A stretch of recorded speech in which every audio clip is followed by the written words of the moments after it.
Hi, I am Dr. Sridhar. In this short video, we'll quickly discuss whether pacifiers are good for the baby and whether parents need to consider using them. Pacifiers are also called soothers, dummies, or baby nipple, depending on where you live. And they are made of usually silicone rubber or latex and sometimes of plastic. It's very important that you get something from a reputed brand, as there is a risk of the rubber part detaching from the plastic part, which is a shield, and the shield should have ventilation holes as well in case there is an accidental swallowing. And in addition to that, the size of the shield should be reasonable. There is usually a rubber handle attached to the shield as well.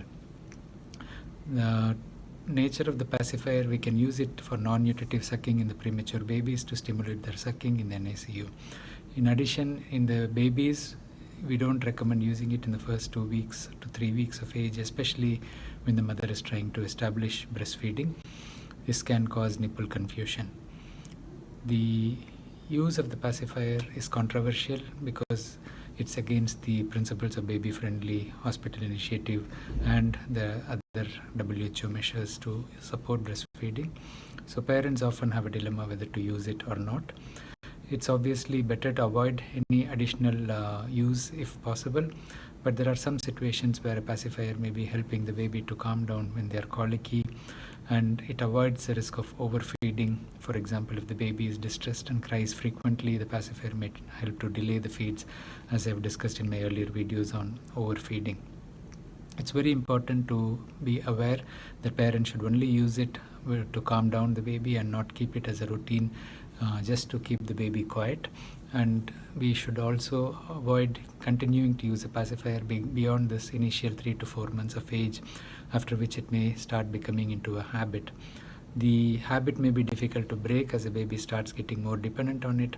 It might have effects on the developing dentition if you don't remove it in time. And obviously, it's not easy to remove it if you leave it beyond a certain period of time. There is no clear evidence that it interferes with speech. Regarding the risk of middle ear infections, again, there is no clear indication that would increase the risk. However, you should be aware of that as well. There is another additional benefit of using the pacifier in that the rate of sudden infant death has been shown to be lower, maybe because the babies are calmer, more settled.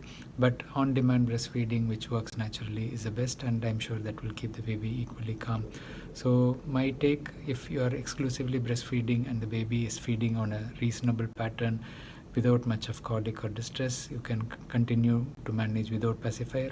Avoid using the pacifier when the baby is learning to suck from the breast. If a baby is on formula feeds and you find it difficult to space the feeds, or if the baby is very colicky, use the pacifier or dummy only to soothe the baby at that time. Don't continuously leave it in the mouth of the baby, and don't continue to use it beyond the stage of 4 months or so. Thank you.